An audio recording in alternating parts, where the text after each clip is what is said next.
Here's Wilson, and on the right side, he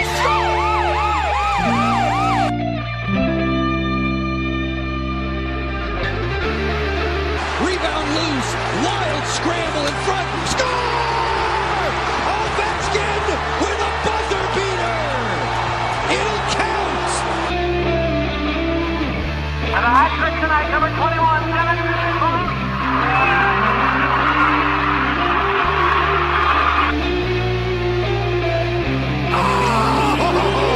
Spectacular! Braden Holtby!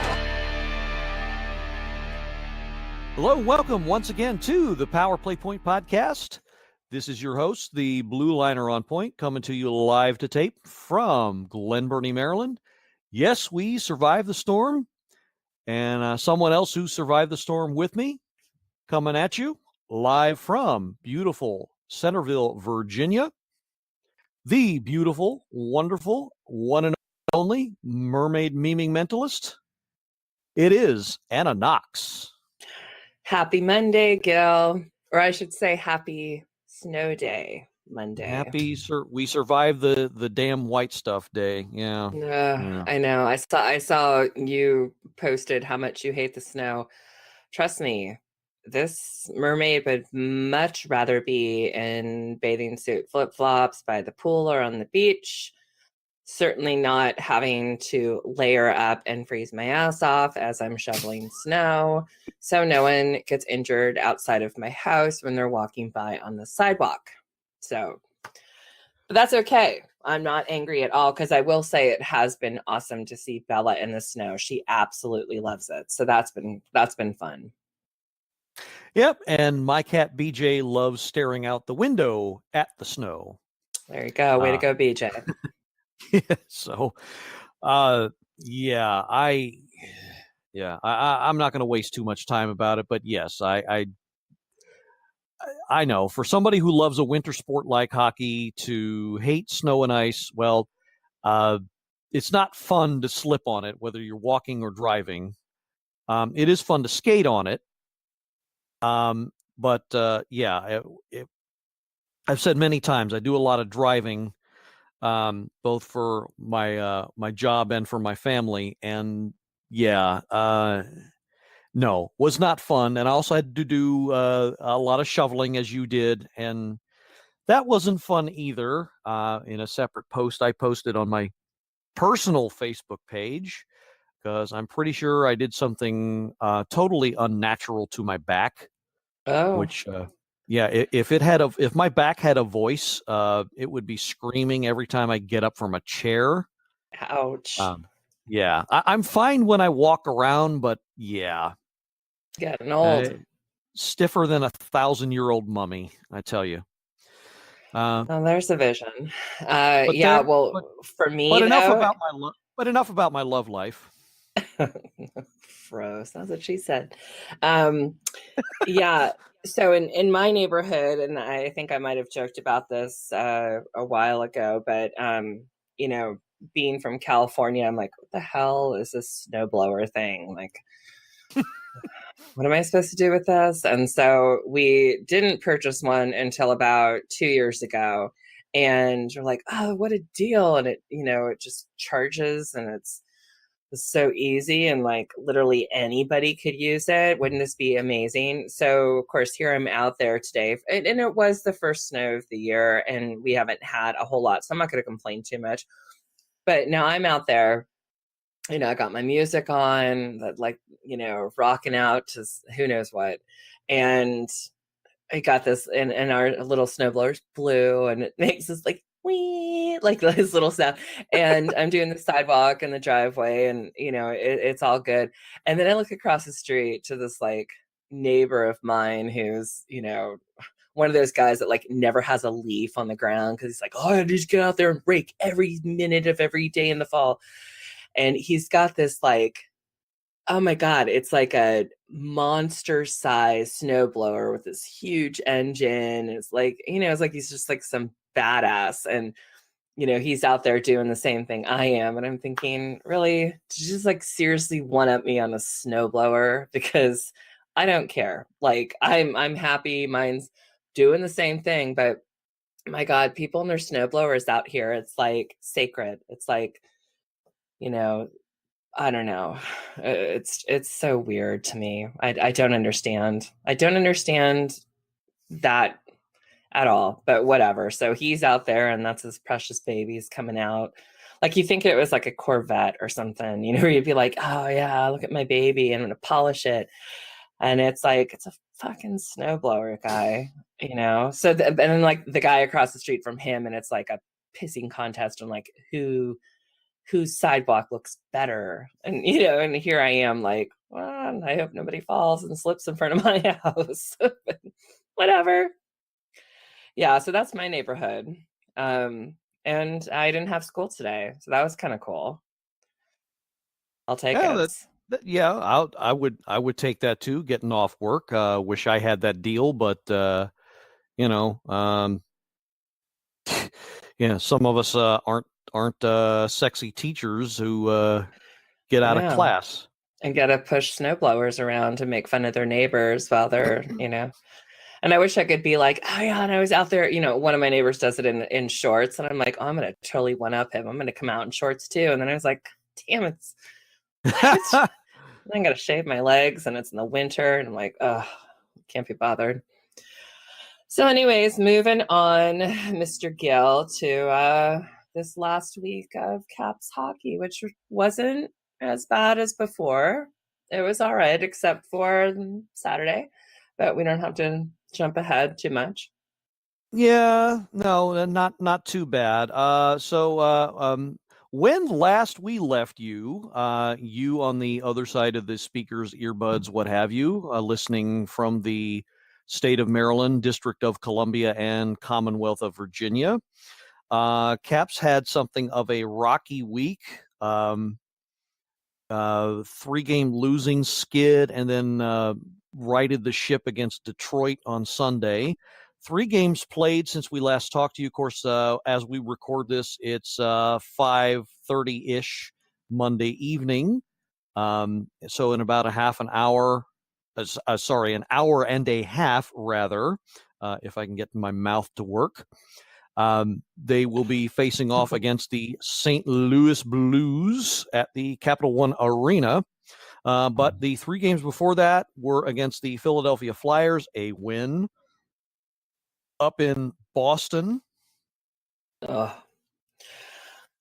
for effect for Anna. Well, I was hoping for a gold star there because I didn't say it the way you. No, I was about to acknowledge that because I was waiting for you to do your terrible accent. I'm going for the gold star and the teacher's pet, and also we're trying to get through this as quickly as possible. All right, you're good. Okay. Good job, Cal. Thank you. And the Saturday game against the Columbus Blue Jackets back at Cap One, which unfortunately was an overtime loss. So 2-1 for the week. Actually 2-0-1 because you get a loser point for losing in overtime because the NHL rewards losing. Right. Yeah. Doesn't sit well with me, in case you can't pick up on that. So let's get to it with the week that was. So first game, of course, was against the Flyers, and opening the scoring again. Stop me if you've heard this before. Tom Wilson with his 13th. Sorry, I had to right place. Had to have the little Tom course. effect. Mm-hmm. Of course. Right place, right time in front of the net, tips it in. Vrana and Eller on the assists. Jacob Voracek from the Flyers ties it up about 5 minutes later. Then we move on to the second. Oshie with his 12th. And then it became the Jacob Vrana show. Yes, it did. 2 minutes after Oshie's goal, he throws in a wrister. Was this the one where, you know what? It was unassisted. Yeah, well, it was unassisted, but there was one where I you know what? I'm thinking of another goal, I think, but there was one where there was that long stretch pass, and he had that mini breakaway. I don't think this was it though. I'm probably thinking of something else. No, I think you're a couple of games ago, but this one was unassisted, and I felt like, and I made a little note that this was just one more example of his speed and skill, because it was. Oh yes, I remember this goal now. He picked off a an attempted pass by the Flyers in his own zone, and he corralled the puck, and then he was off to the races. And he got a lot of praise from both his teammates and the coaching staff for that, because it shows that he's been studying up on the game a lot more, and he's becoming a lot more than just the, hey, look what I found in front of the net, cherry picker type of player. No, he's beginning to read the play and anticipate and move in the right direction and position himself. That's a sign of somebody who studies the game and wants to improve himself. So I don't know how else to say it, but yes, bravo, kudos to him for that. And but it was only the first of 2 goals.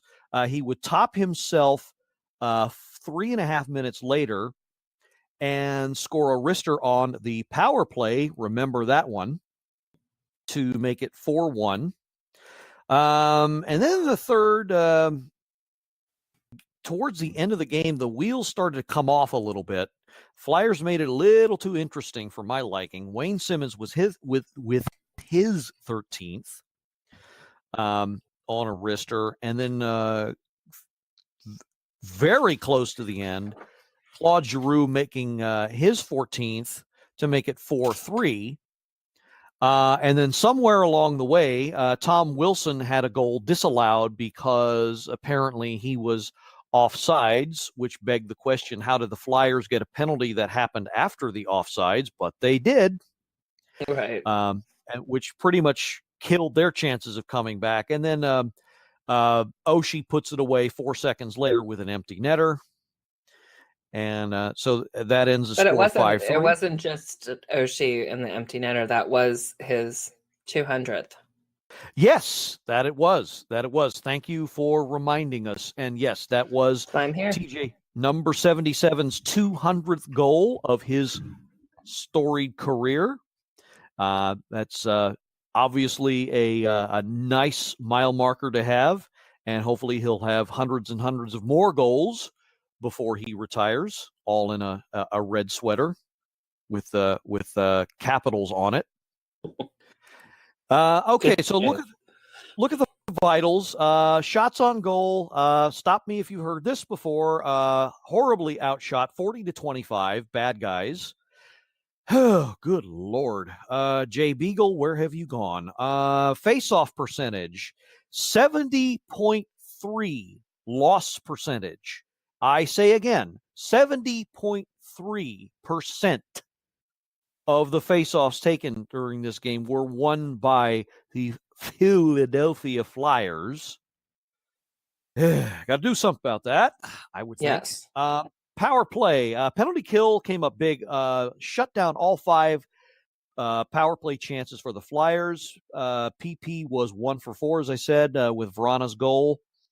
Penalty minutes, Flyers, well, you knew they were going to bring the rough stuff, so 23-15 there, no surprise. And ironically enough, also 23-15 exactly in the hits department, favoring the Flyers. Block shots, stop me if you heard this before, 19 blocks for the Capitals. If you're going to give up a lot of shots, you're going to end up blocking them.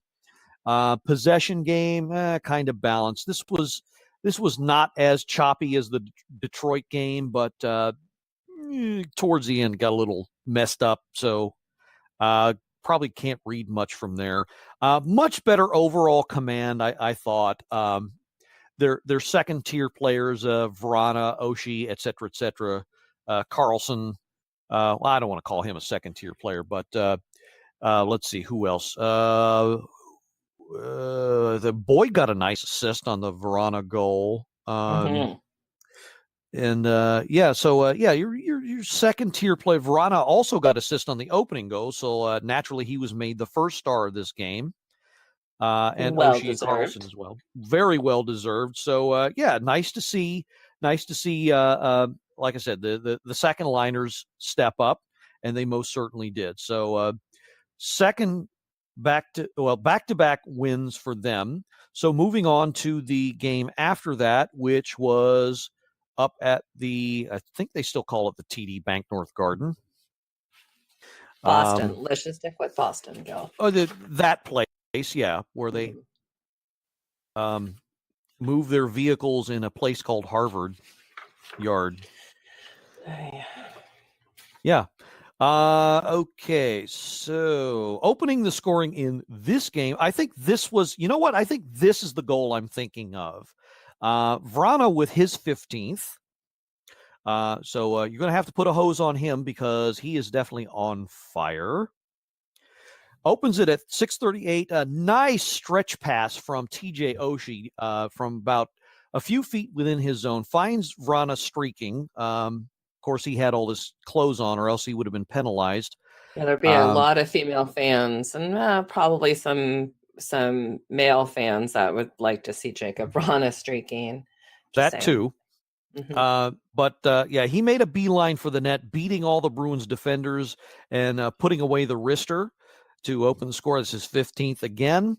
Let's see. Bruins tie it up. Let's see. About, I want to say 7.5 minutes later. Ryan Donato with his 6th of the year. If that last name sounds familiar, yes. He is the son of the other Donato that played for the U.S. Olympic team. I believe it was in 92. Okay, and moving on, only 39 seconds later in the second period. Oh, okay. Sorry, I must apologize. I got my timing wrong. It's 14-11 in the second, not the first. So we're now in the second period. Donato, 14-11, gets his 6th. 39 seconds after that, Ovechkin gets his 31st, league-leading 31st. Tom Wilson on the assist. Let's see. Moving on to the third. David Krejci with his 8th ties it up at 2 apiece. So it was nail-biting and cookie-munching time for us nervous types. Then Backstrom comes up with the big one about a minute later, 5:46 with a wrister, assisted by Oshie and Jonas Siegenthaler, who is becoming a bit of a standout. Yes. And then towards the end, Bruins empty their net. Was not our name favorite Tuukka Rask that started, but an old enemy of ours, Mr. Yaroslav Halak, had vacated the net. So that gave Ovechkin a nice 150-foot bullseye shot that he put away for his 32nd. And he's rapidly climbing up the all-time goal scoring ranks. So that pretty much put it away 4-2. I think the highlight of the game for me was I love the Vrana goal. I also love the fact that Brad Chicken Shit Marchand didn't want anything to do with Lars Eller. Right. I have that. You can comment on that if you want. Yeah, I have 3 things, that stood out aside from, the win and how I thought they looked. I thought the Capitals looked absolutely awesome against the Bruins. And I don't know what it is about that team and that rivalry but they looked hot. They looked good and I liked it. But I have, when I'm thinking of like throughout the game, things that stand out. Okay, so we'll start with number 1. Ovechkin pushing Chara. Brilliant. Probably one of my favorite replays that I've seen looped over and over again because that guy is ridiculously, he's 6'7". He's lurch. He's huge. And Ovechkin just takes him down. And it was one of those moments where it's like, here I am all about sportsmanship and like, oh, let's, play clean. But this one was good. This one I'm like, teacher pass. I'm so okay with this. The second one, my number 6, Michael Kempney, thank you for tripping Marchand. I had only wished that it didn't wind up in a him being in the penalty box because of Marchand being a little bitch and embellishing on the ice like he does. But whatever. It was, just that guy just, does he ever get under my skin? And then, I get slashed in my right leg. Oh, suddenly my left leg is hurting. Sorry, go ahead. But that's exactly what it is. It's like, you just want to, I always joke, well, not always joke, but, I've said before that there are just those certain players that you just want to throw a punch, and this would be one of them. Like, yep. I want to throw a punch him with both fists at the same time if I could, because he's just a smug, arrogant piece of shit, and I can't stand players. And embellishment is exactly why I don't watch soccer anymore, because it just got to be so over the top, ridiculous. So don't bring it into hockey. Like, fucking man up, and you were tripped and move on. But then when you make it a big deal, it's like, I hate you. But yeah, but that whole, Eller was ready to go, and Marchand, backed down, and then waited till after the game, in the locker room, away from any Capital players whatsoever, to then real man here, right? To say, oh, he only plays 10 to 12 minutes, and it's not worth my time. Bullshit. Which is a stupid thing to say, by the way. What's he trying to compare? What is he doing? What is he saying? Exactly. And it's like, okay, right there, you just proved like what an absolute, and I won't say that P word because I just absolutely hate that word. But he is. You know what it means? You know what it means? Yeah, Marchand, you think you're an all-star. Well, okay, yeah, I guess he's an all-star. He's been named to the all-star team, but you say you're this top first liner. Yeah, you got owned by a third liner. Okay, buddy, you got owned by a third liner because you refused to man up. Okay, that's what that means. So go crawl back into your hole and come up with another excuse. Yeah. Oh, it was, I mean, and how embarrassing. It's like, not that I would ever want him to redeem himself, because I could give a shit about him. I don't like dirty players. I will not support dirty players, and I will stand by that always. But you know what? Here you are in Boston, knowing that this is going to be a fast, aggressive, physical game, and you could have redeemed yourself by dropping the gloves, and you pussied out. And yes, I hate that P word, but whatever. It's exactly what happened. And so I feel like his, the man card revoked, kind of over him. And I hope someone just drops the gloves and beats his ass on the ice one of these games very, very soon. I don't care what team it is, because I am over his antics, the licking, the embellishment, whatever. Now you've taken it to all these circus antics to, I'm done. Brad Marchand, I am done with you. So again, and I probably said that at least 100 times over the last however many years, but I'm saying it again. Guy's a douchebag and I hate him. Yeah. We'll see what he turns into, but yeah, he's probably, I would say, I'm biased here, of course, but I'd say he's got to be the most, if not one of the most hated players in the league. Oh, absolutely. At least amongst fellow players. Fans, on the other hand, well, we won't go there. Okay, I'm not going to bother to go over the stats, because if you read them, you would think that Boston should have and did win the game. Right. So we're going to skip over that. Suffice it to say, yes, again, horribly outshot, 41-22. Hence why Braden Holtby was the number one star of this game, and deservedly so. So he's returning to form as he should be. So moving on to the last game of the week, which was this past Saturday. back home at Cap 1 versus the Columbus Blue Jackets. And so let's see. Not much scoring in this, only 3 goals. First period, Cam Atkinson, exactly 1 minute into the first, I had barely just gotten my butt sat on my couch when this happened. And and I was not too happy about that. Especially with him. Ugh. But why him? I don't know. Like, I don't. He's another D-bag. No, I will say I'll just give you a little like Anna breakdown when it comes to people I like in sports and people I don't like in sports. There's the category of the Marchands and the Reeves and the Crosbys and the people who I just hate their mannerisms. I hate cocky, arrogant, embellishing, all that kind of stuff. There's like those players.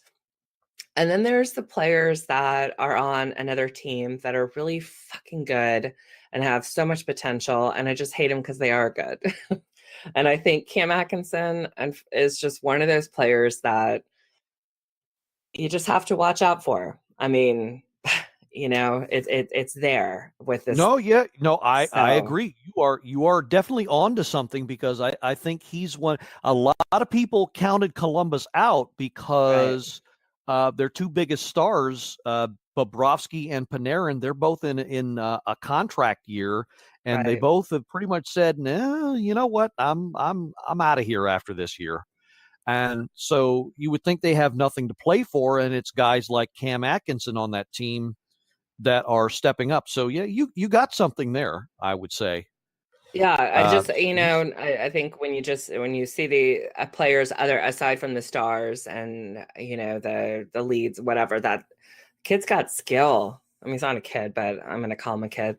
And yeah, so I pseudo hate Cam Atkinson. I can't fully hate him because I can't put him in the same category as Marchand, who I like literally detest. That makes sense. It does. Okay. All right. Sorry to interrupt. No problem. So the rest of the scoring, Kuznetsov, with time dwindling in the third, 1:06 to be left to be exact, ties it up at 1 and sends it to 3-on-3 overtime, where 3.5 minutes in exactly after being, well, let's see, what was the penalty? Nicholas Backstrom slashed Boone Jenner at 3:18, and 12 seconds later, Panarin scores his 16th to put it away and give the Caps the loser point. Right. I don't know. Did you see this game? Yeah. I saw like the whole first period, and I saw a little of the second because I had some stuff to attend to, and I saw the third period, and I saw overtime, of course. And that's when the tossing of the popcorn at the HD screen occurred. No, wait, what about the foam brick? That has become one of BJ's toys. All right. So So BJ enjoys toys. That's good. He's having quite the bit of fun with that. So I'm not gonna take that away. When it's within reach, I still toss it. But yeah. So BJ toys and fun, it all goes hand in hand. That's awesome. Anywho, oh God, we are digging a hole. That's all good. I will say, and I have not said this very often, this was not a game that the Capitals deserved to win, to be honest. It was one of those shaking my head.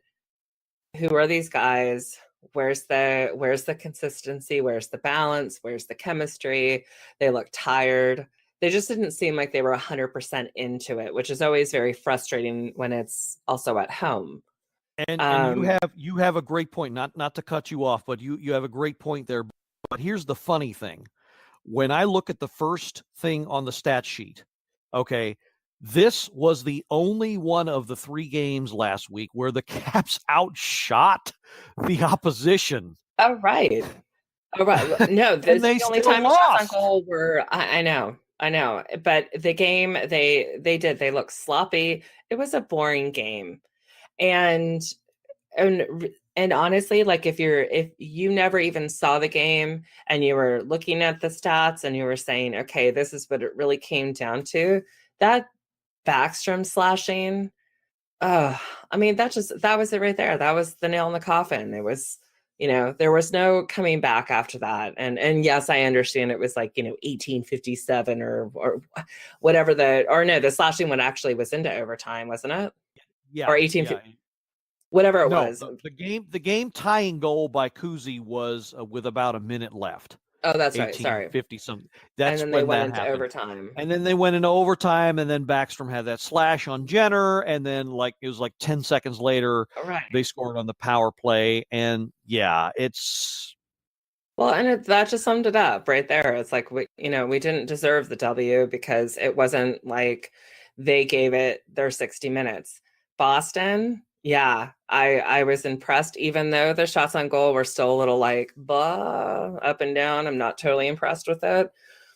But this one was, I don't know what was going on, and it wasn't worthy of a W, but that's okay because I'm thinking after they played like crap and, then they all had the snow days off with their family. There was a charity event yesterday that the Caps players went to out in Ashburn at Topgolf, which was very cool. That with St. Jude's Make a Wish or Make a Par charity event, which is great. And everyone's there. They're in good spirits. I had a friend that went and just couldn't say enough good things about it.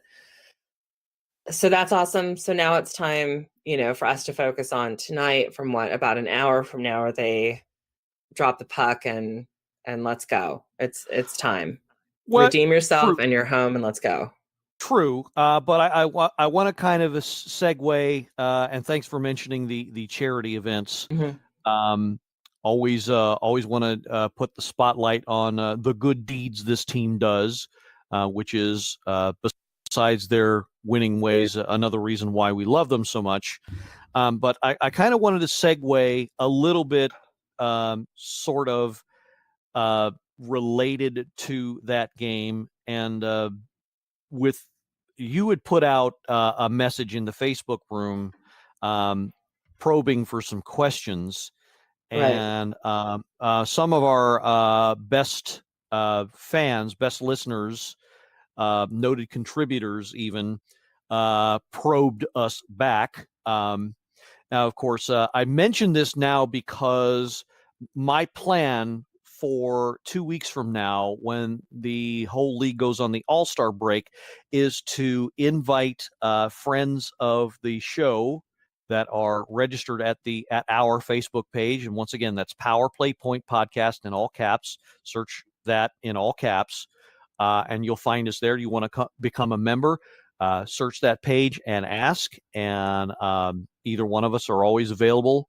But we'd like to have members available for that show in 2 weeks. But a lot of good questions here.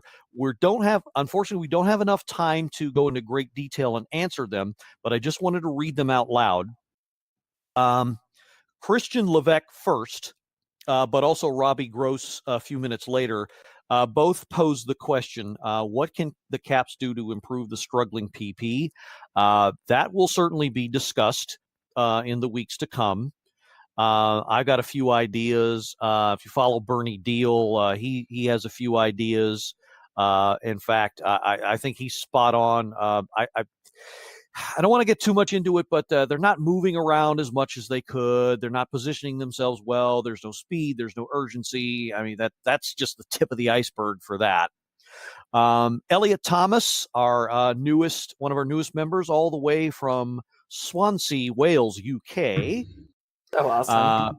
What do we do with Burakovsky? Also a great question, which will probably more than likely be a part of the roundtable discussion in 2 weeks, simply because the All-Star break is kind of a mini trade deadline. That's where a lot of significant deals tend to get made. So hint, hint. So that might be a possibility that 65 is wearing other colors by then. So yeah, that will probably be discussed. And Kevin Simmons with 3 questions in one. Generally, what could they be doing better? Does it seem like they're not hustling? Yeah. Has the officiating been horrendous? Oh, yeah. Oh, Yes, hell it yeah. has. But again, unfortunately, we don't have enough time to go into all of that. I mean, I think you and I could waste more than 2 hours talking about that Right. in and of itself. But I will go into the hustling aspect. And yeah, I'm sorry to say, and Anna, you already hit upon it. This game was hard to watch because the Caps just simply did not have any hustle in this game. They just looked slow, and the play was sloppy, and I don't know how else to describe it. No hustle. What is hustle? Well, it's hustle. It's Not just get up hustle. and go. Get up and go. Just What? hustle. No, it's hustle. No, you're making it like phonetically, and you're gonna sound like Trump with his huge. No, it's just hustle. What? Tell that to the lady on the UMUC commercial, who pronounces it hustle. Okay, well that's just wrong, and that's an annoying commercial anyway. So, well, anywho. that's become my what you want. You know how you hate that? Yeah. Oh, but they have a new one now. Yeah, I know, but that know. that was to you. That thing has become for me. That's why I say hustle, because she says hustle. Gotcha. And now I'm glad everybody's noticed, because now they can petition NBC Sports DC to get that monstrosity off the frickin' air. So I don't have to hear it anymore. So yes, I'm annoyed just as you are, but when I get annoyed, I beat it the hell to death to make my point, which is what I do, which is why people are annoyed with me, such as you. But I digress. Annoyed. Come on, it's 2019, starting fresh. Yeah, new resolution. Sure, we'll see how long that lasts. Right. We'll see how long.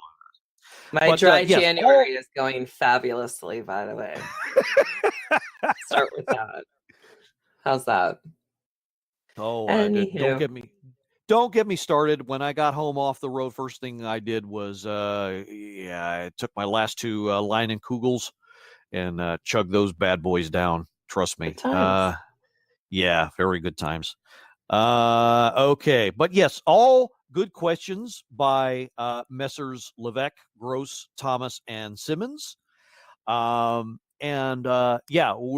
like I said, we'll probably be addressing those in some form in the roundtable show in 2 weeks. So guys, if you're interested, let us know. We'd like to get at least, I'm thinking 2 or 3 people on, maybe a 4th, and we'll go around the room, as it were, and discuss those questions as a group. So I think, those are very good starters. So, gentlemen, if you are interested, do please let us know. And that's an invite for all the members of our Facebook room group. But of course, we don't limit it to just the guys. Of course, we have quite a few ladies who make very astute observations about this team. One of them, of course, co-hosting with me at this moment.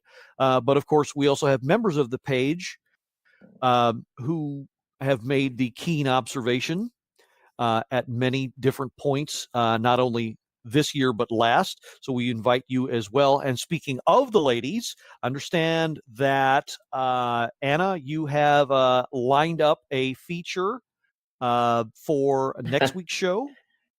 Yes. Well, I'm happy to say that I'm a big supporter, big follower of on Twitter of PuckerUpSports, which I believe some of our followers are also following these ladies, which is awesome. And it is 100%, female-run publication, and it's all about Capitals and the Hershey Bears.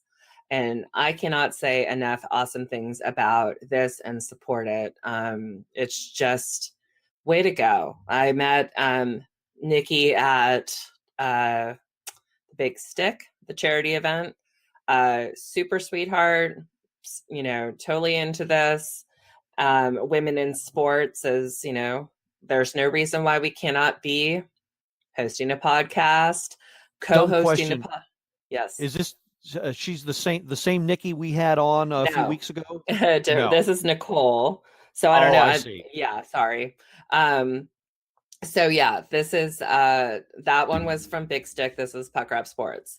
Okay. And yeah, she's pushing it, and I'm super proud to be part of this because women do belong in sports, and why not? So we belong, podcasts and co-hosting podcasts, and how awesome it was yesterday to see the first NFL female ref out on the field. Awesome. I love shit like this because it's like, I've got a daughter and I've got female students, and I want to, always put out there that they can do anything. It's not a matter of, bashing males at all. It's really just saying like, hey, listen, if you really want this and you really want to try hard and you really want to get out there, there's nothing holding you back, especially if you're a female. So I think that this is going to be great. So yes, Pucker Up Sports will call in at some point next Monday, which is great. And then, do you want me to mention who the other person is, or not yet? We'll you can give a quick preview of said person if you want. Sure. So this gentleman's name is Kerry. He's actually a Flyers fan, which I know Gil and I, never really thought we would have anybody on the show that isn't just 100% Caps in your blood. But I have to take the time to acknowledge how cool this guy was, and being supportive with women in sports and everything else. And he just seems like a really cool guy. We'll get into why Kerry and I contacted each other more or less about a week and a half ago over a jerky Twitter war I was in, and he kind of came to my defense. And so I feel like I definitely have to acknowledge and thank him for that. But he agreed, said he would love to come on the show. And I think next week will be a lot of just the topics of women in sports and, what Pucker Up does and putting it out there, because, there's just as many females out there that know hockey stats than guys do, and why not support it? Agreed. And so to the second point, we're the gist of it, but UC will not see the juicy details until next week. So sorry to spoil that, but we're not gonna reveal anything here, but more to come next week, believe me. Anna will have quite the story to tell. I will, and I will preface it with that New Year's resolution of easing up on the swearing. Well, I have a free pass, a free homework pass for next week, because I think once I start talking about who, and I won't even say the gentleman's name because he's not worthy of our time, but what he said about me and what he has said about female sports casters and female fans is just absolutely disgusting. So, but can I segue into happier female fan news? Well, I just wanted to make one last point about women in sports. I get that some of you out there may not totally agree. I happen to enjoy women's sports, soccer and hockey in particular. WNBA not so much, although I am a fan of Ms. Deladon. I Love what she's done with this with the team, with the Mystics this past year, leading them to the finals. But to those guys who don't like this growing trend, I mean, I hate to tell you this, but get used to it. Several NHL teams have hired female skating coaches. And as far back as the 80s, Laura Stam was one of the most popular power skating coaches. A lot of NHL stars back then owe some of their success to her, I think. And the Toronto Maple Leafs, I think, at one point were considering a female, I can't remember who, to be a part of their front office staff. So it's becoming a trend. And as the years go by and this kind of a thing becomes more of a thing, you're going to reach out to the best minds, the best people, people who have experience, people like a Cami Renato that's won a gold medal, or Haley Skrupa that's won a gold medal, or someone with business expertise that becomes an executive. There's quite a few women in the sport of hockey alone that would make great executive, great minds, great coaching prodigies, great for the game in general. So, not to be too long-winded about it, but guys, I mean, it's a growing trend, and it's opening a lot of doors. And I, for one, I have a daughter too. Actually, I have several daughters. So sorry, but but I'm not sorry. It's opportunities, and it's ultimately it's only going to make the game better. There you go. Yeah, I mean, we will get into more conversations about this later, but I think it's more for me personally, supporting women in sports, whether they're doing the sport or they're reporting about the sport, and not bashing males and male athletes or commentators, but just saying, hey, listen, we can talk about this also. So that's my thing. So I think next week will be good times. Yes, definitely. We'll have both of those, both Kerry and Nikki featured, and so yes, we will devote a good chunk of next week's episode to that. So previews of coming attractions for the next 2 weeks. Hope you'll stick around and enjoy. Okay, so did you have anything else before we get to Don's Farm Report? Well, I had 3 things, but do you want me to wait till after the report? Let's do Don's Farm Report first, to get back to the hockey. Okay, so this past weekend, week 15 in the AHL season for 2019. Let's see, there were 1, 2, 3 games over the weekend. Friday's game, Bears were on the road versus Springfield. The Springfield Thunderbirds, that's the Florida Panthers affiliate, was a 6-2 loss. Scarbosa with another goal. Ikonen also with the second goal.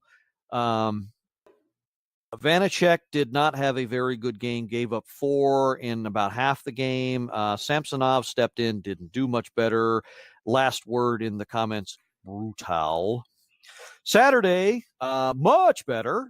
Bears against the Lehigh Valley Phantoms. That's the Flyers affiliate, 3-0 win.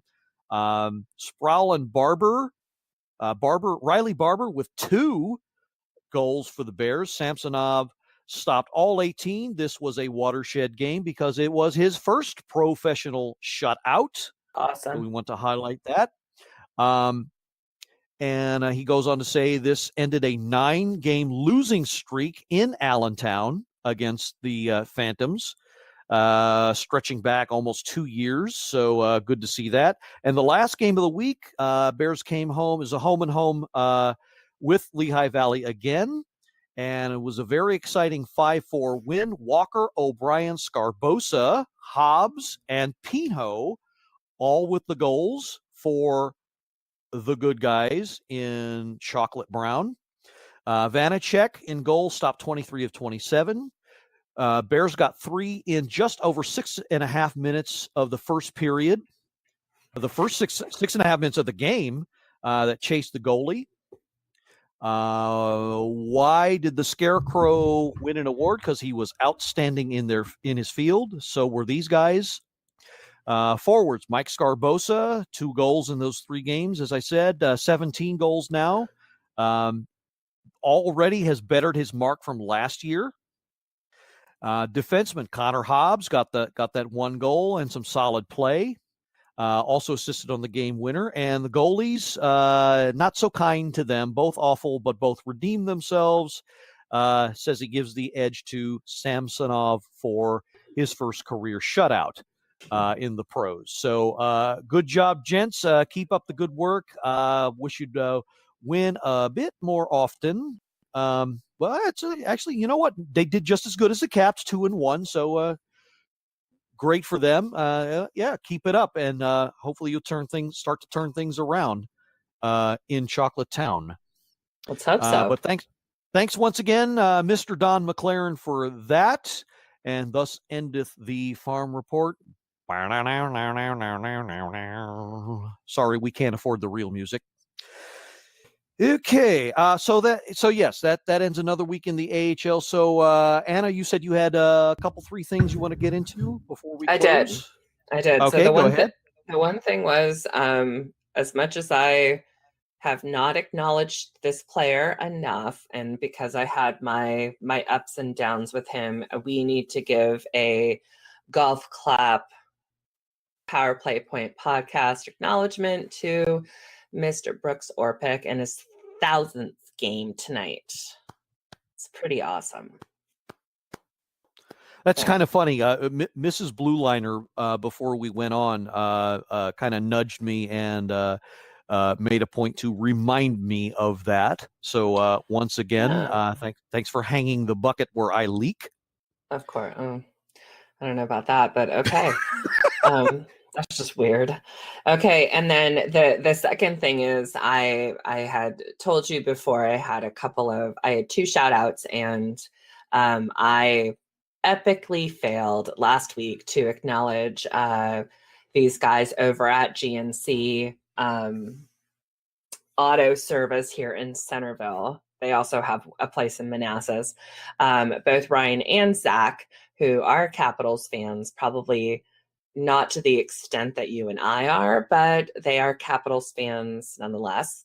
Again, just an auto service place that is always professional, always friendly. Everyone's, it's not intimidating. I never feel like I'm getting, kind of like screwed over with, if I took my car somewhere else, would it be, half the price kind of thing. So Ryan and Zach, thank you. If you guys get an opportunity to hear the show, which I will send it to later, and their customer service rocks. And then finally, on a happy note, I hope, I heard from Brian Bingham today. A couple weeks ago, we talked about his wife posting the video of her getting her head shaved due to a recent breast cancer diagnosis. So I've been following Heather and her progress, and always pulling for her and sending prayers and good vibes. And today happened to be her 4th chemo treatment. And in 2 weeks, she will start going every week for 12 weeks. So far, they said that her side effects have been mainly fatigue, which is good to hear. The MRI is next week to kind of see where they're at.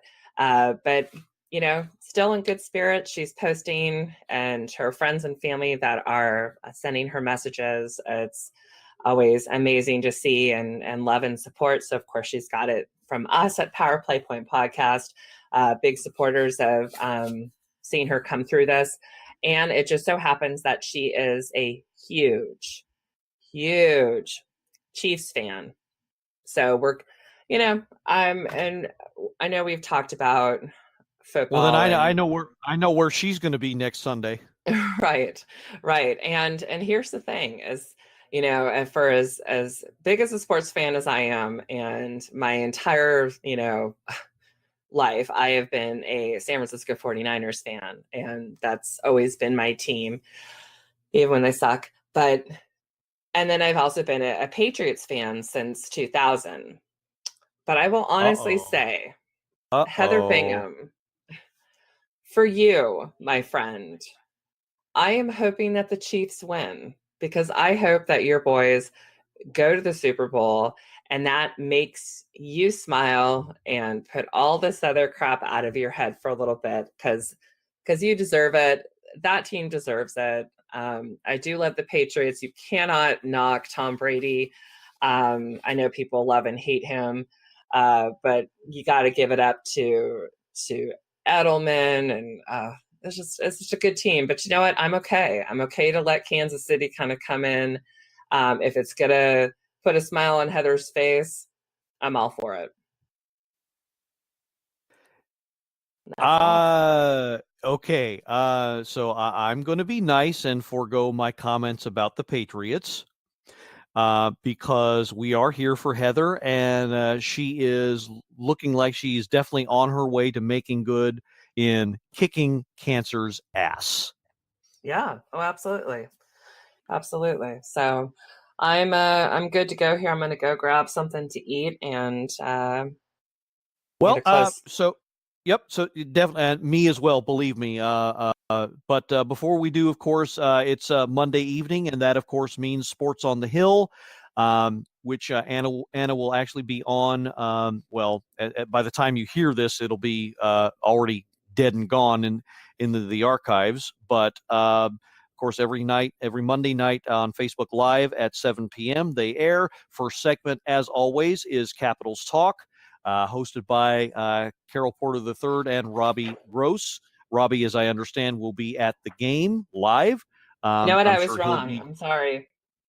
I thought he was gonna. I thought he was gonna be at the game, but I just got a text message from. It doesn't matter. It doesn't matter. Okay, so he will not be there. He'll be live on the show tonight. I think, yeah, it looks like. I thought he was supposed to be at the game tonight, but I think I might have misunderstood. I think he was at the Saturday game. I see. Okay, fair enough. But yes, hosted by those two gentlemen. And as I was saying, first segment is always Capitals Talk, which features Anna. So again, if you can't get enough of Anna, you can go to Sports on the Hill, the Sports on the Hill podcast. That airs, as I said, Monday night on Facebook Live every evening at 7 p.m. And get more of her wisdom and analysis there. He said, and not trying to be, and filtered. Filtered version, a kinder, cleaner version. Yes, that I will support that. I will support that. It's all good. So there is that. So be sure to catch that as well. And they also, as we always say, they discuss all things DC sports. So Nats going on, Nats off seasons going on, Redskins, of course, DC United when they're on, and the Wizards, of course, they're going through their season now as well. So again, be sure to catch that. That's every Monday evening at 7 p.m. on Facebook Live through the True Radio Network. And again, that's hosted by Carol Porter III and Robbie Gross. Okay, so that's going to wrap it up. We've previewed the next two shows. Love very much for all of you to tune in. Please do tell a friend about the show and become a member of our Facebook page. Once again, that's Power Play Point Podcast. Of course, that's in all caps that you're going to search that by.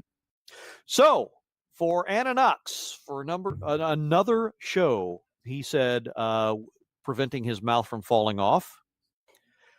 This is the Blue Liner on Point signing off and reminding you not to buy anything with Velcro ever. Why? Because it's bound to be a ripoff. Nope. Hallelujah, and let's go Caps. Go Caps. This has been another episode of the Power Play Point Podcast. All episodes are available from Apple Podcasts, the Podbean app, blueliner77.podbean.com, and now available from Stitcher. Music by Joe McAllister, voiceover by Jeffrey Conkle.